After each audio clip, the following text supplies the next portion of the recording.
Salut à tous les amis, très heureux de vous retrouver pour ce deuxième numéro du Journal de la CAN. Vous le savez maintenant, tous les jours, on est ensemble avec le Journal de la CAN pour parler de ce qui fait l'actualité de cette Coupe d'Afrique des Nations, pour débriefer. Je vous donne mon avis, on en discute ensemble, mais c'est votre rendez-vous quotidien, vous le notez. Chaque jour, on est ensemble pour le Journal de la CAN et vous allez le voir, pour ce deuxième numéro, on a beaucoup de choses à voir ensemble.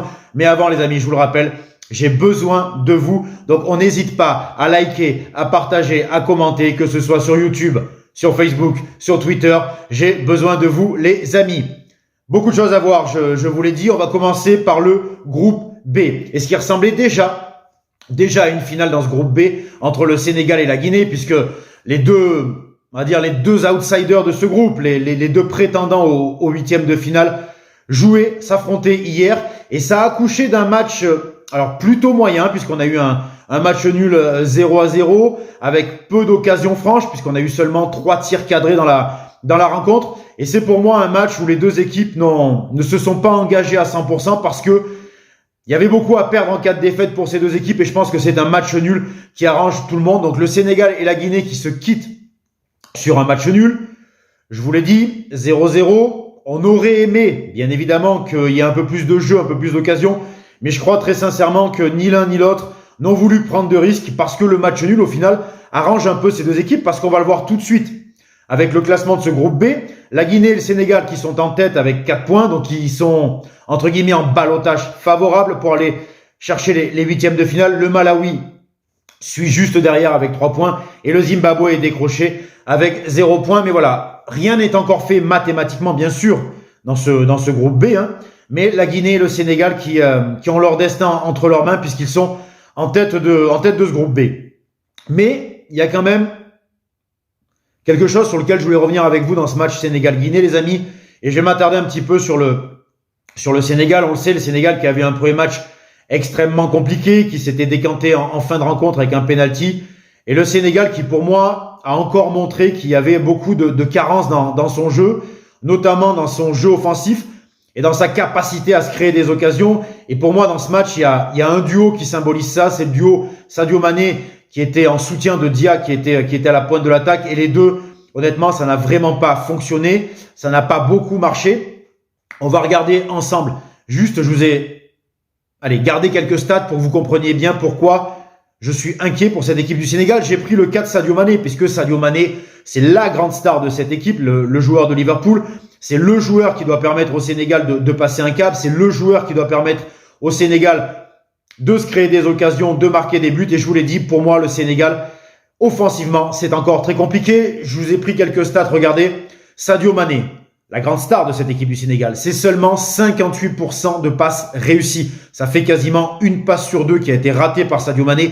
C'est beaucoup de déchets pour un joueur de son niveau. Sadio Mané, c'est 0 tir dans la rencontre. 0 tir dans la rencontre pour l'élément offensif numéro 1 de cette équipe du Sénégal. Et c'est seulement 2 dribbles réussis sur 5. Donc ça fait moins de 50% de ces dribbles de réussis. Donc quand on compile toutes ces données, par exemple pour Sadio Mané, on comprend pourquoi cette équipe du Sénégal a du mal offensivement. Et on comprend pourquoi on peut être un petit peu inquiet pour cette équipe du Sénégal. Donc le Sénégal qui aura un 3e match pour se régler. Un 3e match pour mettre en route la machine offensive avec Sadio Mané et les joueurs qui l'entourent. Donc attention à cette équipe du Sénégal, on va scruter avec attention ce 3e match. Mais si le Sénégal ne règle pas ses problèmes offensifs, je suis assez inquiet pour cette équipe. On en a parlé hier, les amis. Le Cameroun est qualifié pour les huitièmes de finale. Il a été rejoint par les Lions de l'Atlas. Le Maroc est qualifié après sa victoire 2-0 sur les Comores. Alors là aussi, il y a beaucoup de choses à dire. Beaucoup de choses à dire sur cette équipe du Maroc. Parce que c'est une équipe qui a globalement, bien évidemment, dominé son match. C'est une équipe qui a rarement été mise en difficulté par les Comores. Les Comores, on sait très bien, c'est pas l'équipe la plus forte du continent africain. C'est une équipe qui se bat avec ses armes. C'est une équipe qui se bat avec son cœur. Moi, j'ai trouvé que c'est une équipe qui vraiment fait plaisir à voir parce que c'est vraiment une équipe qui fait tout ce qu'elle peut pour essayer de bien figurer dans cette CAN. Et c'est pour ça qu'il faut aussi féliciter les Comores, même si on va le voir au classement, c'est difficile pour eux dans ce groupe. Mais voilà, félicitations quand même à cette équipe des Comores. Donc, je vous le disais, le Maroc qui s'impose 2-0, qui a globalement dominé son match. Mais il y a pour moi encore des petites choses à améliorer. Donc, ce qui va bien du côté du Maroc, et ça on le sait depuis longtemps, c'est cette assise défensive. Le Maroc s'appuie sur une défense très solide. C'est une équipe qui encaisse très très peu de buts. On va regarder ensemble hier la composition de ce secteur défensif du Maroc. On avait bien évidemment Bounou dans les buts, le gardien du FC Séville. On avait Romain Saïs qui est un des leaders de cette défense, le joueur de Wolverhampton. On avait Naïef Adguerb qui a encore fait un très très bon match hier. On avait Adam Massina et bien sûr Achraf Hakimi, le joueur du Paris Saint-Germain.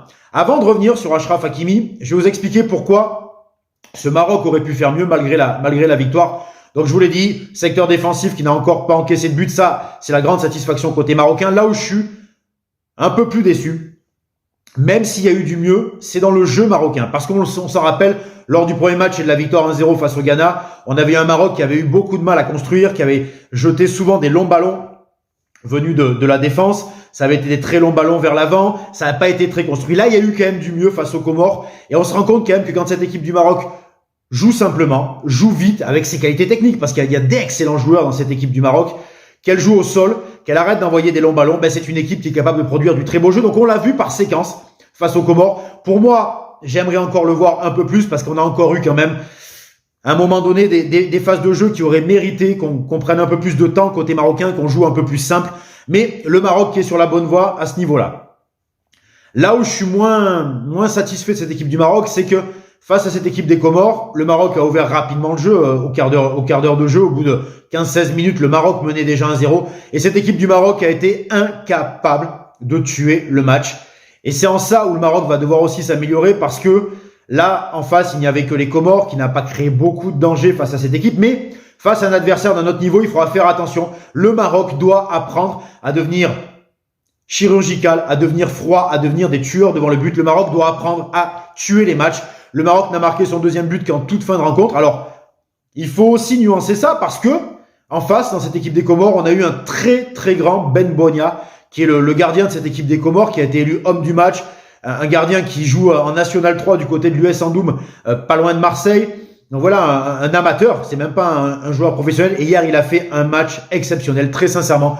Donc ça a aussi retardé un peu les chances côté marocain, mais le Maroc qui doit apprendre à tuer les matchs. Parce que pour moi, ça va être quelque chose de primordial si le Maroc veut espérer viser haut dans cette Coupe d'Afrique des Nations. Donc voilà, je vous l'ai dit, on regarde le classement ensemble les amis. Le Maroc est qualifié, 6 points. Le Gabon, on va en reparler, avec 4 points. Le Ghana avec 1 point. Et les Comores, malheureusement, malgré toute leur bonne volonté, qui ferme la marche dans ce groupe avec 0 points. Le Gabon, je vous en parlais, qui a fait un match nul, un partout face au Ghana, donc il fait la très bonne opération puisque le Ghana avait besoin des 3 points pour se relancer dans ce groupe.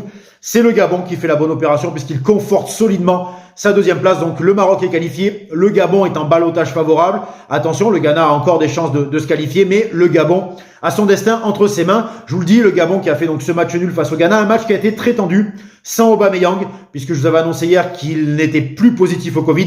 Mais les derniers examens médicaux ont montré que le Covid a un petit peu affecté ses capacités, donc il a été mis au repos. Donc sans Aubameyang, le Gabon qui fait un match nul dans une rencontre qui a été très très tendue avec le Ghana, une fin de match très compliquée. Mais au-delà de tout ça, c'est bien le Gabon qui fait la bonne opération. Donc voilà les amis, ce qu'on pouvait dire pour ce deuxième numéro du journal de la CAN. Je remercie une fois de plus toute la communauté africaine, que ce soit en Europe, que ce soit en Afrique, qui me suit, qui m'encourage dans cette belle aventure qu'est le journal de la CAN. Je vous le rappelle, j'ai besoin de vous, donc on n'hésite pas. On like, on partage, on commente. On se retrouve, bien évidemment, dès demain pour le 3e numéro du journal de la CAN. D'ici là, je vous souhaite une excellente journée. Je vous souhaite de très très bons matchs dans cette CAN. Je vous embrasse et je vous dis bien sûr à demain les amis.